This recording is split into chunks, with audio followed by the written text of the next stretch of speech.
아내들아 남편에게 복종하라. 이는 주 안에서 마땅하니라. 남편들아 아내를 사랑하며 괴롭게 하지 말라. 자녀들아 모든 일에 부모에게 순종하라. 이는 주 안에서 기쁘게 하는 것이니라. 아비들아 너희 자녀를 노엽게 하지 말지니 낙심할까 함이라. 종들아 모든 일에 육신의 상전들에게 순종하되 사람을 기쁘게 하는 자와 같이 눈가림만 하지 말고 오직 주를 두려워하여 성실한 마음으로 하라.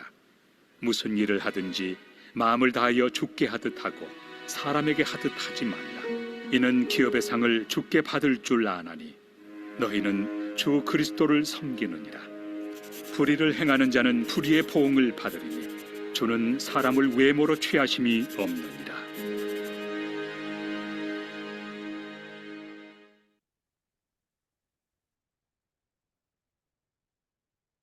오늘 본문 말씀에서는 하나님의 백성으로서의 삶을 구체적으로 말씀해 주고 있습니다. 가정에서 어떻게 살아야 되는지를 말씀해 주고 있습니다.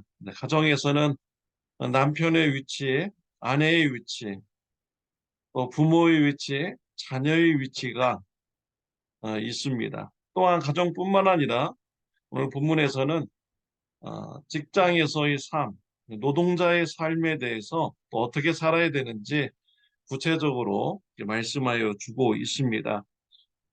가정에서의 각자의 위치는 또 다 다릅니다. 어떻게 살아야 되겠습니까? 하나님의 말씀을 이렇게 보면요, 한 가지 원리가 있습니다. 죽게 하듯 해야 됩니다. 남편의 위치에서, 아내의 위치에서, 부모와 자녀의 위치에서, 또 종의 위치에서 죽게 하듯 각자에게 맡겨진 일을 이제 감당해야 되는 것입니다. 오늘 23절에서도요, 무슨 일을 하든지 마음을 다하여 죽게 하듯 하고 사람에게 하듯 하지 말라라고 했습니다. 23절 이 말씀은요, 종에게 주는 말씀이죠.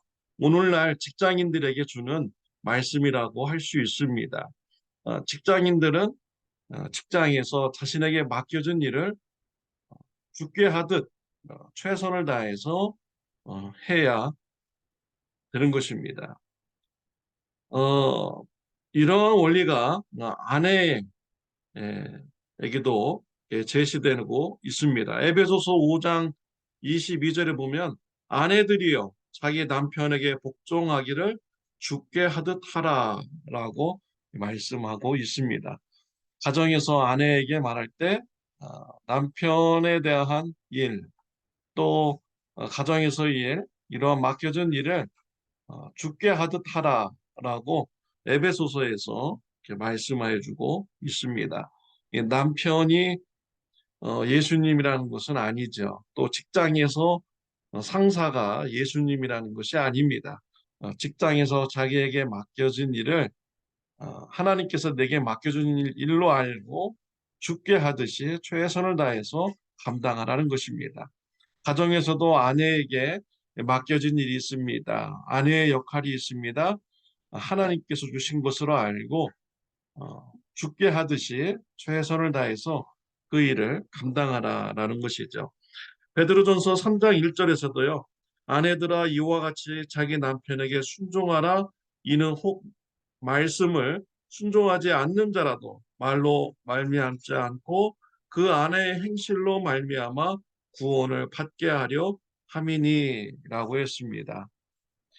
아내의 일 잘 감당하면요, 그 아내의 행동으로 말미암아서 하나님을 믿지 않는 그 남편이 변화되어서 구원받을 수가 있다라고 베드로전서에서 이렇게 말씀해 주고 있습니다.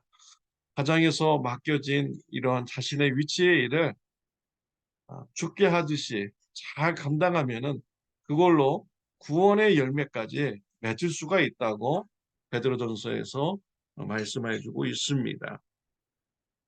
남편에게 주시는 말씀은 19절입니다. 남편들아 아내를 사랑하며 괴롭게 하지 말라. 남편들이 하는 일 잘 감당해야 되죠. 더불어서 아내를 괴롭게 하지 말라라고 했습니다. 아내를 괴롭게 하는 일은 하나님께서 기뻐하지 않습니다. 베드로전서 3장 7절 말씀에도요. 남편들아 이와 같이 지식을 따라 너희 아내와 동거하고 그를 더 연약한 그릇이요 또 생명의 은혜를 함께 이어받을 자로 알아 귀히 여기라. 이는 너의 기도가 막히지 아니하게 하려 함이라라고 했습니다. 아내를 귀히 여기라겠습니다. 사랑하라겠죠.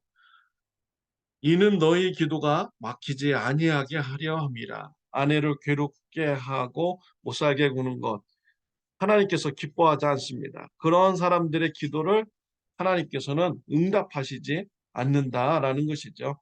남편의 맡겨진 일을 잘 감당하고 또 아내를 잘 돌볼 때, 잘 사랑할 때 하나님께서 그 자를 기뻐하시고 그 사람의 기도를 응답하여 주시는 것입니다. 에베소서 5장 25절 남편들아 아내 사랑하기를 그리스도께서 교회를 사랑하시고 그 교회를 위하여 자신을 주신같이 하라. 네, 에베소서에서도요. 남편과 아내의 관계를 얘기하고 있는데 궁극적으로는 말할 때 교회와 그리스도의 관계를 이렇게 말씀하여 주고 있습니다. 그러니까 남편과 아내의 관계를 말하는 것이 아니라 교회와 그리스도의 관계를 가르치고 있는 것이죠.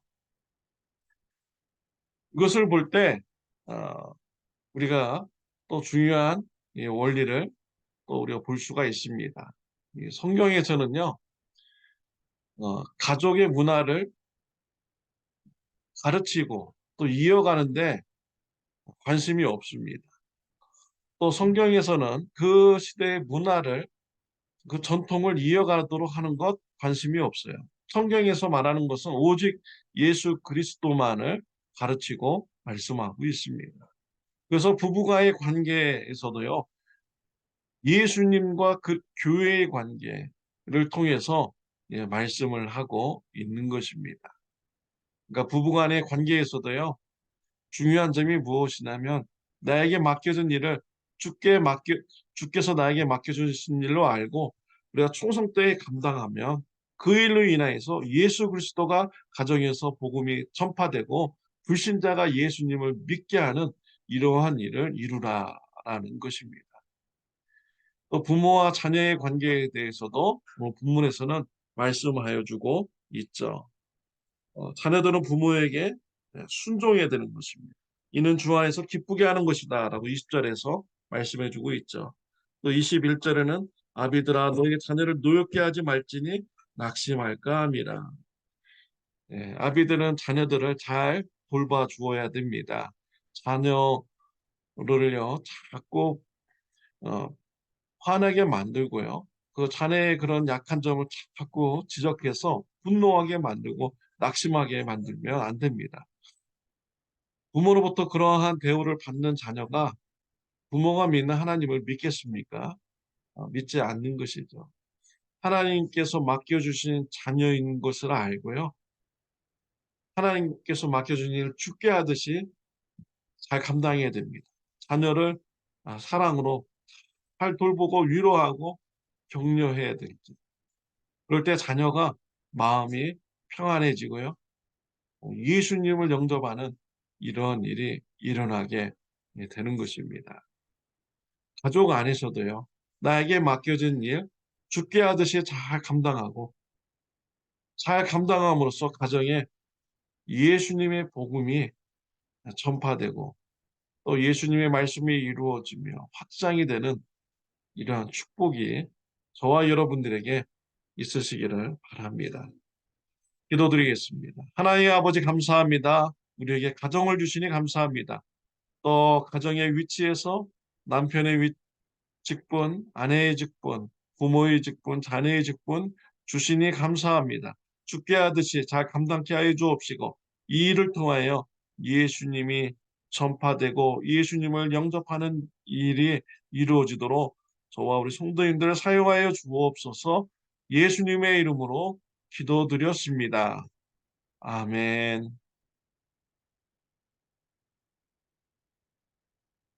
좋은 하루 되시기를 바랍니다.